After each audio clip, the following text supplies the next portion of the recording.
Thank you. First of all, I am so excited to have you on this program, Dimitra. We have met a couple of months ago. Actually, we met earlier than that through a joint organization that we're both part of called Women in Olive Oil.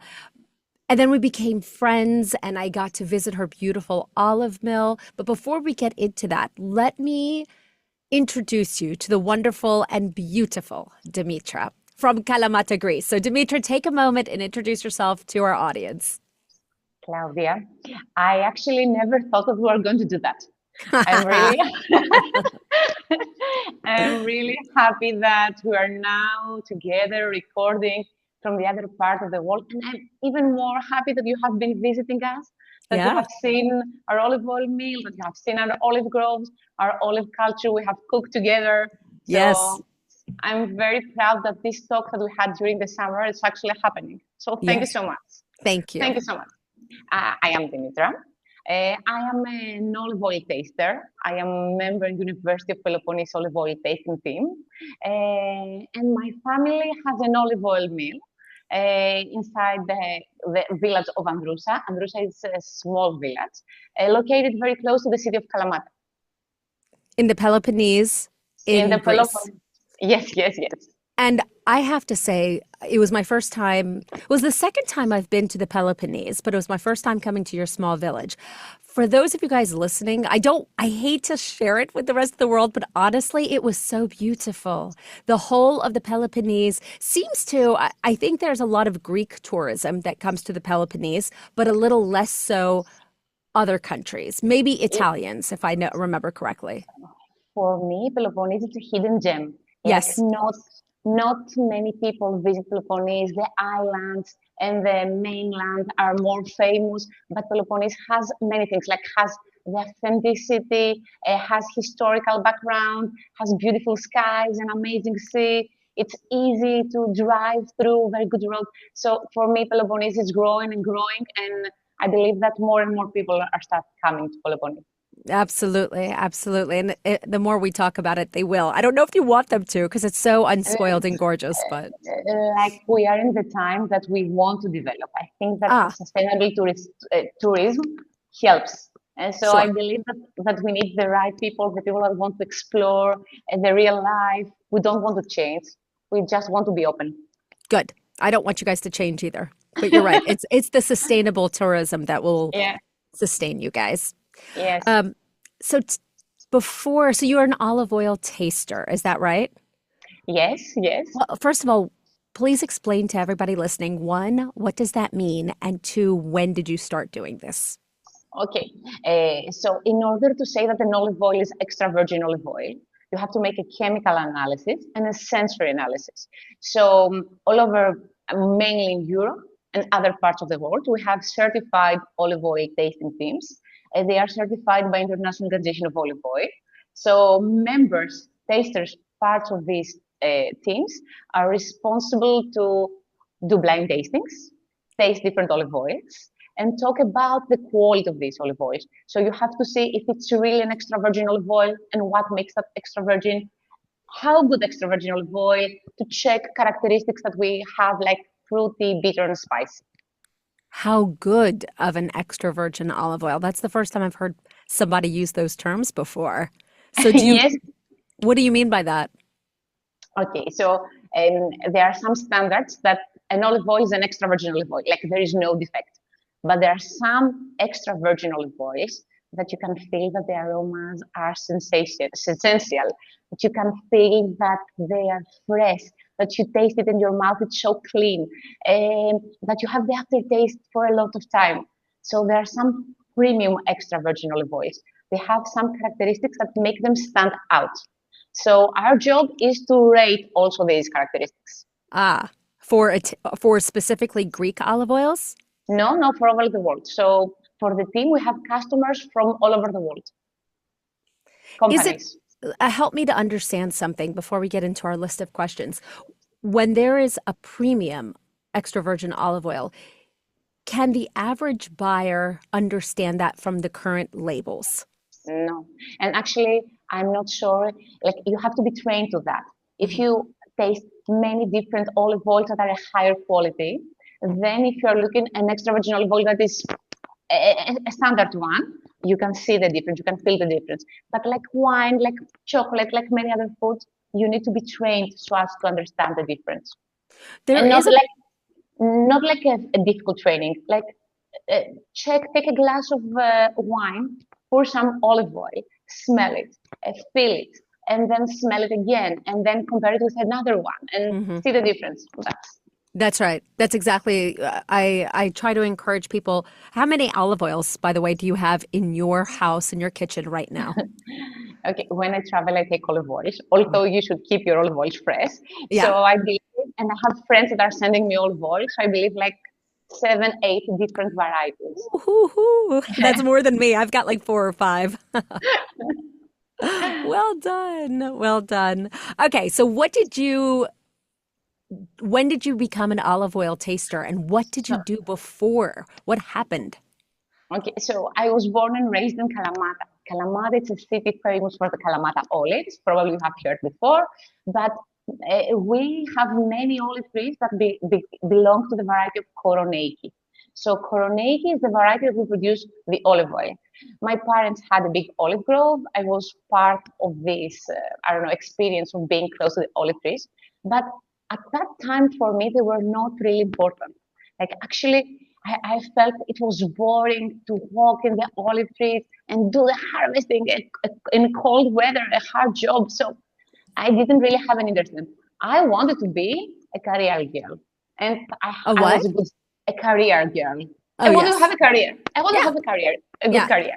Yeah. And I was also a good student, so I was trying hard. I was reading a lot, and I made it. I was in Athens, in university, another master, and then working, and then working. And one day I Yeah. had back all these aromas, all these memories, all these experiences from my childhood. And I said, okay, like you feel it, like you feel it that you want to go home. So Mhm. I got back home, and home was meeting my husband. My husband had the olive oil mill. So in the beginning, again, I wanted just to help him because I was in love with him. And then I had my actual olive oil tasting lesson, which was Ah. amazing. That was very eye-opening experience for me. I said, wow, guys, if you listen to me, try to find an olive oil tasting, do an olive oil tasting. Like for me, I never expected we will find all this info, all this aroma inside a good olive oil. So when I had my olive oil tasting, my first olive oil tasting, I said, this is it. I want more olive oil tastings. And one thing to the other, the last 9 years, I am in the University of Peloponnese olive oil tasting team. And in the olive oil mill, we're organizing olive oil tours, olive oil experiences, having to do with cooking with olive oil, tasting olive oil, walking around the olive groves. Some experiences that we hope that you will feel what we feel about that. So that is how Dimitra and I actually got to meet face to face a couple of months ago now. I was part of her, I came to her olive mill and the olive groves, and it was a beautiful, well done. And I'm wanted to dig deeper a little bit here. Talk to us a little bit about the idea behind the olive roots. I'm assuming this was your idea as my career Yeah, yeah. business-minded friend. Okay. Talk to us Okay. about that. So the olive oil mill existed in the village for 5 generations, 120 years. Wow. So my husband is the fifth generation.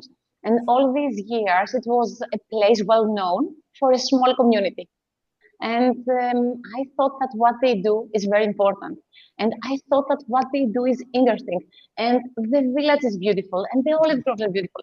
So I wanted to share that experience with everybody. That was about 7 years ago Mm. that I had like my business plan. You know about that. Sure. You have to have a business plan. Yeah. And I remember it was Easter. We were all around the table, and I was talking to my family, to my husband's family mainly, that they are the owners of the mill. So I was telling them, listen, this summer I want to start with that idea. They were actually not them, but nobody believed in the idea. Yeah. So everybody thought, okay, who is going to come in a small village and who is going to walk and why to walk inside the olive grove and why to cook with olive oil. So in the beginning, it was just, let me try. Okay, I want to try. And it was very successful since the first summer. And Yes. last summer, the 2024 like season, because it's all year round, it's not just summer. It was about 2,000 visitors. Yeah, 2000. Well yeah, done. yeah, Bravo. yeah. Bravo. That Wow. was our peak of the season, and I was really happy about it because that helps the community. More people work with us, and the taxi work with us, and so it helps having people around Sure. and jobs around. Exactly. I was about to say, instead of being a disappearing village, you're allowing people to stay and work and make some money and bringing people to you. So this is the Uh, sustainable tourism you're talking about. we were trying to succeed in that. So we are trying to make it work. Well done. Well done. Has it been hard? Are you able to get I'm curious, who are most of your clients? Are they like big city Athenians who are coming in? Or is it companies? Or are they Americans like us? What? We don't have Greeks. The Ha! Greeks, Ha ha! I can see this actually. Explain why. Explain okay, why. the Greeks don't have to know about olive oil because they know about olive oil. Okay. And actually, this is not true, but it's like they are so proud about their product that they have been listening and listening about that for so many. So they don't think there are more things to know about that. It was like the feeling I had when I was a young girl. You remember that feeling? Sure. Sure. It's about that. So we have lots of people from the States. Yeah. You guys are open, you love good food, you love authentic experiences. So we welcome many people from the States, Canada, Australia, and then Europe, like Germany, Netherlands, France. Not really Mediterranean people. I got that. I can see that. Okay. Well, we're definitely going to in the show notes and on our social media, Dimitra, we definitely want to add your website so we can make sure people hear about you and are able to find you after this show. Because I'm sure that Thank there you so will much. be. If you don't need to, but thank you so much. Yes. No, I want to. I want to. Okay. So let me ask you, tell me about a certain meal or a memory of a meal that perhaps influenced your relationship with food. Now, I know the Greek food is fantastic, in my opinion, fantastic. It's wonderful. But I didn't know if there was a specific one that brought memories back to you. Okay, like I remember since I was a child that I loved food. Also, I had like I don't want to be fat, that Right. girly thing. Right. But I loved food. I remember my mother was working, so when I was returning from school, I was hungry. My stomach, I could hear my stomach, and my mother had always a pot ready, and you just have to warm up the food. Oh, So good that mom. was always. So there was always good food inside home. Okay, so and that is my, let's say, my relationship with food. However, a memory having to do with specific timing, I believe it is my grandmother. When we all the family together, my father has like five brothers and sisters, so a big family. And Hmm. when all the family was in the village, she was cooking. I don't know if you get that in Greek. Kokora makaronada. You know what I mean? That's the Greek pasta with the mizithra cheese and a thick tomato sauce with rooster. Oh, the They say kala. cocoa, of course, of course, of Kokoras, eh? course. Cocoros, Kokoras. yes, yes. Oh, I don't think a lot of us know in the West. I had it while I was in the Peloponnese the other month, but I don't think many Americans are going to have rooster. How is it different Roost. than hen? It, it's the one that it's wide walking, and the meat it's harder and darker, Tougher and darker. So it's probably a tougher, little, yeah, but tougher and darker. Yes, yes, that's right. yes, That's right. Probably leaner also. A little, yes, yes, yes. Got it. yes, yes. And how does your grandmother prepare it? So again, a Greek word, kapama. Kapama, it's a tomato sauce, but actually you put a lot of onion. You put pelte, the tomato sauce, the thick one. So it was like a heavy sauce with Mm, with spaghetti, pasta, mm. filopites, or macaronia. And then is it all in the oven or is it? No, no, it's you make the kokora, the rooster in the pot with the tomato sauce. The pasta separates, and then you put it on top. Oh, that sounds delicious. I Come, might ask you for come, that recipe in a little bit. I might come. ask for. Oh, yeah, You're welcome. Come, come, come. yeah. Okay, so tell me about a certain food that you're familiar with that might be a bit underappreciated, something that is not commonly eaten, perhaps nowadays. Um, the Mediterranean diet has a lot of diversity. Hmm. Like we have lots of vegetables, we have lots of fish, white meat, red meat. What I believe we used to have, and we don't have so much, are legumes, like Mm. lentils or gigades, the big I beans. love. So Greece, think of it as being a poorer country. So meat was something expensive. So the families were cooking a lot of legumes, and nowadays I believe we eat more meat, which I don't like it so much. Yeah, fair enough. Fair enough. Well, I was actually curious when you said your mom was working and there was a pot on the stove every day when you'd come home and you could just warm it Yeah, up. Was it a yeah. pot of beans? Was it a pot of chicken? What was it It was typically? something lavero. So lavero means an oily food. That could be beans, that could be briam, like eggplants with tomato sauce. That could be lentils. That could be cocoras, something with tomato sauce or something with lemon sauce, meat with lemon sauce. So it was something always inside the pot, so you can warm that easily. And lavero, say that again one more time for everybody. Lavero. And it means, A food cooked basically with olive oil. So in a pot, you put good quality olive oil, and then you put your vegetables, and then you put some tomato sauce. And I believe that 3 times every week we have that kind of food, especially in the summer that we have all these vegetables. It's very easy in 20 minutes to have a very good cooked lavero with a lot of feta cheese and bread. oh, that sounds perfect. I mean, perfect. And that Come. really is all you actually need. Think about it. You've got the olive oil, you have the vegetables. I'm sure onions are always in it, so it gets caramelized and Yeah, sweeter. yeah, The yeah, yeah. tomatoes get a bit sweeter, and then you add your vegetables on top, and that's about it. And if you have a legume or a chicken or something, then that's bonus, but you don't Yes, necessarily have it. yes, Got it. exactly. Okay. Oh, that makes me. I love this. This is Are, this is are you my home hungry? food. Yeah, this is my home Okay. food. Okay. This is what happens in our house too. So I love that. But I'm not as good. I have to say your mom is way better than me. I'm not always like making a pot in the morning before I go off to work. She's The seriously generation, better. Yeah. I have to tell you that I do it also. Like Well because I'm also, done. yes, because I'm also working, the kids have to take at school. So there is no food at school. So I have to prepare the food and give them to take it at school. So every morning I prepare the food of the day that they take it at school. Okay, hold on. Do your well, this is where the difference is. And I'd love to talk school lunches with you for a second because this is our biggest problem. So as you know, we've got 3 kids. Our older 2 children were raised in Cyprus. My husband is Kypriaki. The my youngest has been born and raised in America. She's now in elementary school. So she is eating at the school lunch. So she's 6 years old. And I think school lunch today was pizza, right? Oh, And then okay. if I send some food in, it's going to be a sandwich. And it kills me because this is not how my older children were eating in Cyprus. There was warm because they went to a private school, so they had a kitchen for them and they would make them warm beans and warm like once it changed. It changed Yeah, every yeah. day. So are you able to send in warm food to your children and are they eating it?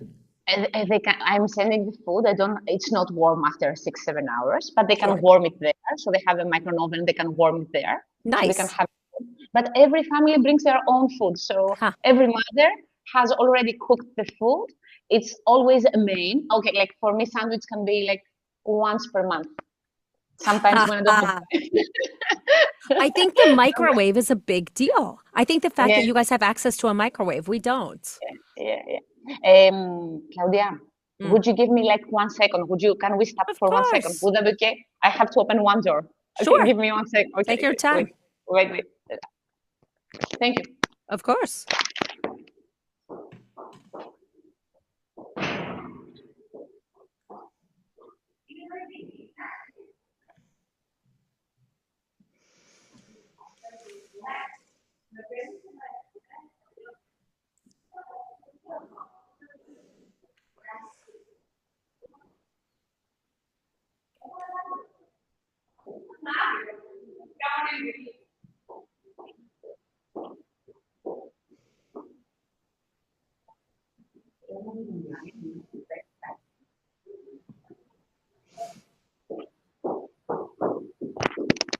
I am here. Okay. So I I'm am with my Maxie. friend Vicky. Hi, Vicky. Hi, Vicky. If she's not listening to you, I have the Oh, phone. yeah, yeah, yeah. Okay. Like, Eledo, come here, come here. Ella, Come to see Carlin. let me say hi to her. Let's say hi to her. She's a teacher also. She can also add things to the school. Hello. This Yes, is us. Claudia. Hi, Claudia. Nice to meet you. Nice to meet Nice you. to meet you. Hi. We're the ones who late, so I'm sorry about that. No, Okay. sorry for the interruption. Don't forget to start your recording again on your I, end. I didn't I didn't finish. I didn't stop it. Ah, tamam. Bravo. So we're going. We're Yeah, good. So just keep it we're next to good. your mouth. Great. Yes, yes, yes, yes. Okay. Next question. So if you could cook with only 5 ingredients for the rest of your life, what would those 5 be? Have you thought about it? Okay. Yeah. Difficult. Yeah. But I definitely need bread. Huh. Okay. Okay. So I will go for flour Okay. to make my own bread, or make a Yeah. pita, or make, yes, yes, I don't go for the bread. I go for the flour to make the bread. Smart. Smart. Yes. Okay. And then for the pita, you need olive oil. Yes. Exactly. I was hoping you were going to say olive oil. To extra virgin olive oil, Of course. Of of course. course, to open the filo or to make a sauce. For vegetables, for me, it's for sure tomato. I Yes. love tomatoes in any size, in any time. I love tomatoes. So I will make with the olive oil tomato sauce, and I will have inside my bread or that. Yeah. And I love cheese, so it will be Which cheese? graviera, Graviera. feta, something. But I need the cheese. Yes. How A many? stronger cheese. I think I said four. That's 4. You got one more. Okay. I know. Uh, okay. Either something like legumes or or honey, Oh, that's a new one. Why honey? because I like the sweet taste. Okay. Uh, with honey and feta, you can make something like a sweet pie. Yes. With your And flour. yes, and you make like desserts with olive oil and honey and flour and cookies and all that. Well done. That is very, honey was a new one for me. I hadn't thought of that one. That's a very Okay. good one. Well done. Um, what is a weird food trait? Like some kind of trend? Anything that's you've come across that you're like, why are people doing this? Okay, I will be very honest with you. Yeah, I don't really follow the food trends. fair. And Why should you? You're in like a country that has some of the the worst best thing food is in the world. I believe that the problem is my husband, because if the recipe is not 120 years old, he's not eating the recipe. Oh, he's a Greek man. I forgot. So, one thing I made one day that nobody had before, it was quinoa, which for you probably it's every Of day. course, Okay? quinoa, Yes, quinoa for us. Yeah. quinoa. Okay. So for me it was okay. Let's make that. Nobody liked that, You're and even, that was are it. your, hold on, are your children similar to your husband now? Yes, because they are educated by him. Yeah, yeah, So yeah. How old are they? 12 and 9. Oh, yeah, yeah, yeah. Okay, yeah. They're gonna, well, you've got a chance. You've got a It's okay. chance. So how did the quinoa go? No, it was really bad. Think you have that movie. It's called the Day of Yes, something in America. Does that ring a bell? So I a don't, very I don't. famous, so a movie that the kids can do everything for one day. Okay, it's like a famous movie. And Yes, I asked man. Yes, man. this one, yes, yes. Okay, yeah, And yeah, yeah. I asked my daughter, okay, Adironi, so this is the day that you can ask for every food. What do you wish? And she said, Mom, I want you to cook. She asked cannellonia, which is like a type of spaghetti. And I said, but you can have everything. Yes, I want you to cook, but I don't want to cook. No. Mommy wants sushi tonight. Wow. Okay. Yeah, they're thoroughly. Yeah, I've got so I have to say, being brought up in the States now, my kids they have a little bit more, but I have friends on the island whose children are exactly the same. They are you would not believe that it's the 21st century, that anything is at the grocery store now. You can buy anything you want, Yeah. right? But they have Uh, their taste buds are set. And let's be fair, the taste buds are very that's healthy taste buds. That's what they're used to. I Yeah, believe that. So they're used to that. So that's why they're asking that, because they're used to that. sure. But it's a good one. In all fairness, it's Yeah, very good. yeah.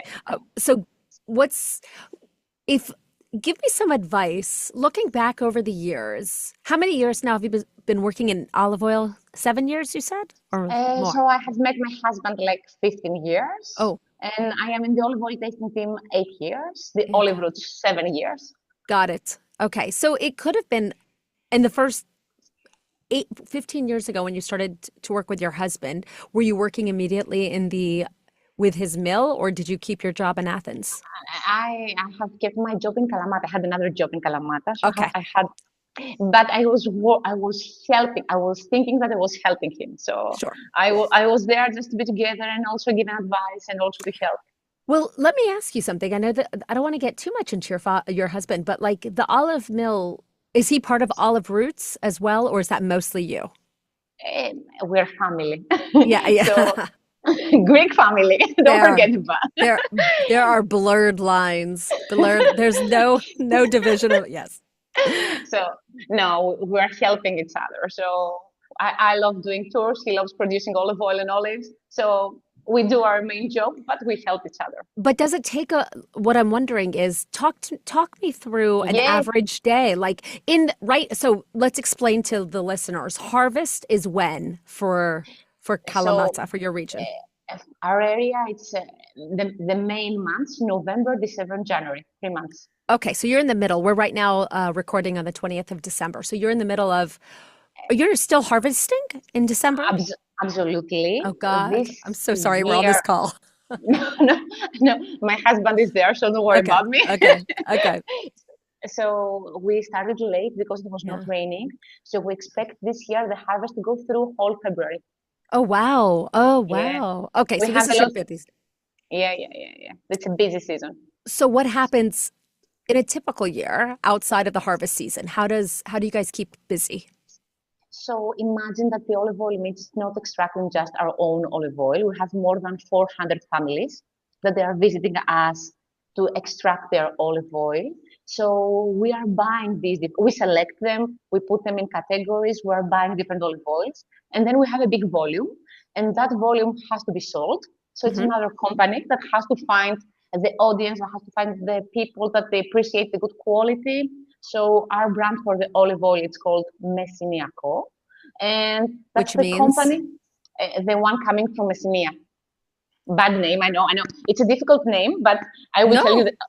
the story is that it's 100 years name because my grandfather-in-law thought that it was going to be the best olive oil from Messinia.